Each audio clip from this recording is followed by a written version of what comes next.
Halo adik-adikku, selamat pagi, siang, sore, dan malam. Gimana kabar adik-adikku semuanya? Semoga selalu dalam keadaan sehat dan penuh semangat. Oke, kembali kakak hadir untuk menemani adik-adikku membahas soal-soal yang menarik ya. Soal-soal yang menarik. Kenapa menarik? Karena menantang dan beda. Topiknya juga menarik adik-adikku ya akhir-akhir ini ya. Oke, mari kita bahas soal itu. Ini tentang bom yang dijatuhkan dari sebuah pesawat tempur ya. Oke, kakak bacakan soalnya ya. Sebuah bom dijatuhkan dari pesawat tanpa kecepatan relatif terhadap pesawat. Ya. Jika ketinggian pesawat itu 200 meter dan jarak mendatar antara sasaran dan pesawat adalah 600 meter, maka kecepatan pesawat relatif terhadap sasaran itu berapa? Oke, kita gambar ini ya. Ini sasarannya. Oke, ini sasarannya nih ya. Ini sasarannya.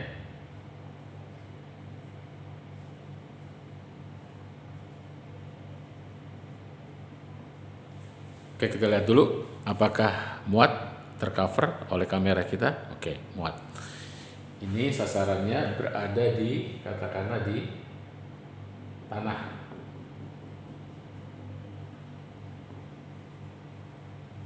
Oke. Lalu di ketinggian 200 meter ada pesawat tempur. Ya, dengan bomnya tentunya. Ini pesawat tempur.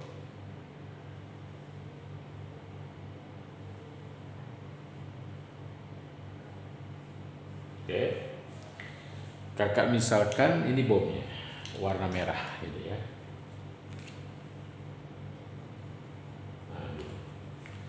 Nanti kecepatan gerak dari bomnya saat itu adalah sama dengan kecepatan pesawat. Ya, jadi kecepatan gerak bom saat itu adalah sama dengan kecepatan pesawat saat itu, ya. Oke, misalkan gini, kecepatan pesawatnya adalah V. Maka kecepatan bomnya saat dilepaskan juga sama dengan V. Ya. Jadi nanti lintasan yang ditempuh oleh bom itu adalah gerak setengah parabola. Jadi bukan parabola penuh, setengah parabola.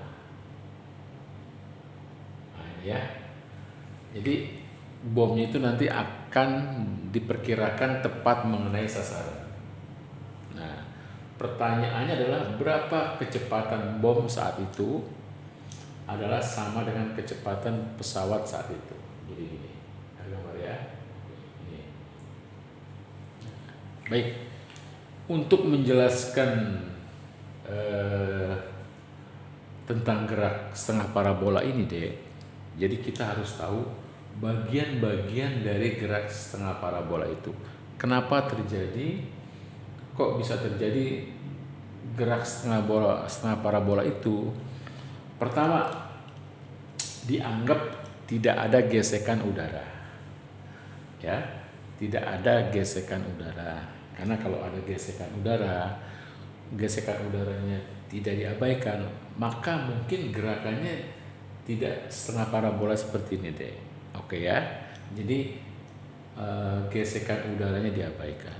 Terus kemudian percepatan gravitasinya ya, dengan harga yang kita kenal adalah 10 meter per sekon kuadrat. Ya, dengan percepatan gravitasi adalah 10 meter per sekon kuadrat. Oke, mari kita tinjau bagian-bagian dari gerak setengah parabola ini, yaitu bahwa gerak setengah parabola ini adalah gabungan dari gerak yang kita tinjau arah sumbu X, namanya gerak lurus beraturan, dan gerak lurus berubah beraturan. Arah sumbu Y-nya. Lebih spesifiknya adalah gerak jatuh bebas. Ya. Jadi sebetulnya kalau kita ketemu soal gerak setengah parabola ini, Dek, sebetulnya bukan barang baru, Dek, karena dia gabungan dari antara GLB dan GLBB yang GJB. Ya. Sehingga nanti kalau misalkan adik-adikku semuanya hafal rumusnya, misalkan gini, rumus GLB itu kan cuma ada satu, Dek, yaitu jarak mendatarnya X adalah kecepatannya dikali waktu. Sementara kalau GJB itu ada 3 bentuk.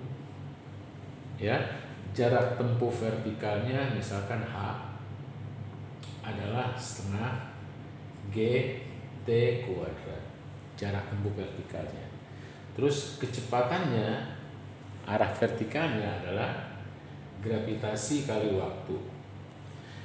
Kecepatannya bentuk yang ketiga, kalau dipakaikan kuadrat, dia adalah 2G kali jarak tempuh vertikal. Jarak tempuh vertikal ketika dia turun.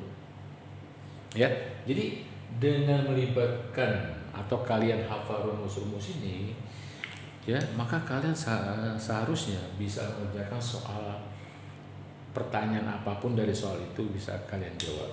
Misalkan seperti ini ya. Ditanya adalah maka kecepatan V. Ya, kita lihat V itu ada di komponen sumbu X.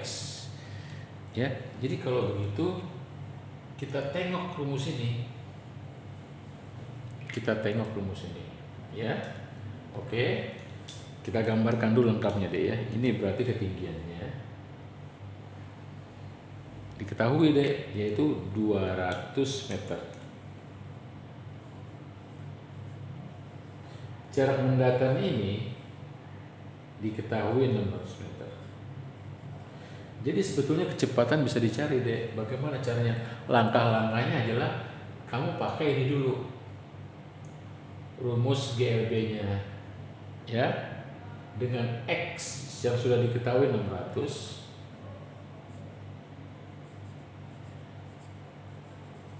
Oke, kita lihat dulu. Oh, geser. Ternyata nggak cukup, kita geser ya. X-nya kita buat 600 di situ ya, sehingga nanti V-nya bisa kita cari ya, dengan kita cari T dulu. Nah, ini cari dulu. Jadi untuk mendapatkan V kita cari T dulu. Bagaimana mencari T dulu? Kan nggak mungkin kita pakai rumus lagi ya. Lalu kita lihat rumus bantuannya, yaitu rumus gerak jatuh bebas. Kira-kira yang paling enak yang mana nih? Oh, kita pakai ini deh. Nah ya, jadi rumus ini yang kita pakai H setengah G T kuadrat. Dengan H diketahui yaitu 200 sama dengan setengah G-nya kita ganti 10 T kuadrat. Dari sini kita dapatkan harga bahwa T kuadratnya adalah 200 dibagi 5. 200 dibagi 5 adalah 40. Jadi T-nya ada adalah akar 40 detik. Oke ya. Data-datanya hampir lengkap.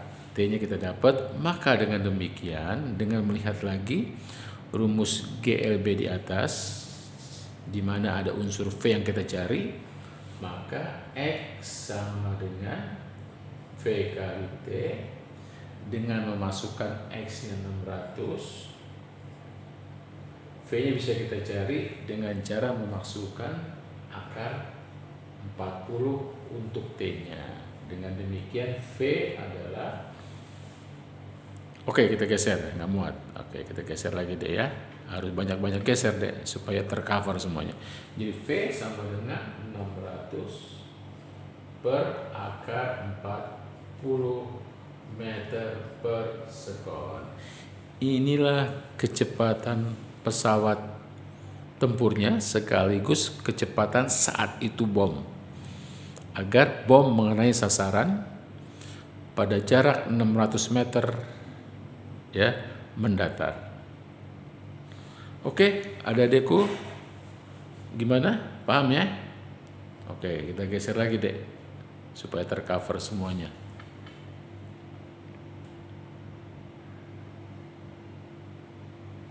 Jadi sebetulnya nggak sulit ya mengerjakan soal-soal yang berhubungan dengan setengah parabola ataupun parabola penuh.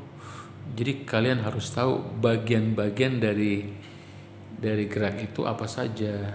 Karena kalian udah tahu bagian-bagian gerak itu, maka seharusnya kalian bisa mengerjakan soal itu apapun pertanyaannya ya, dengan melihat bagian-bagian dari gerak itu. Ya, kebetulan untuk setengah parabola bagian-bagian dari gerak itu adalah dia terdiri dari gerak GLB dan GLBB yang GJB ya, yang gerak jatuh bebas. Oke, adik-adikku, terima kasih atas perhatiannya. Kita ketemu lagi di soal-soal yang menarik berikutnya. Bye.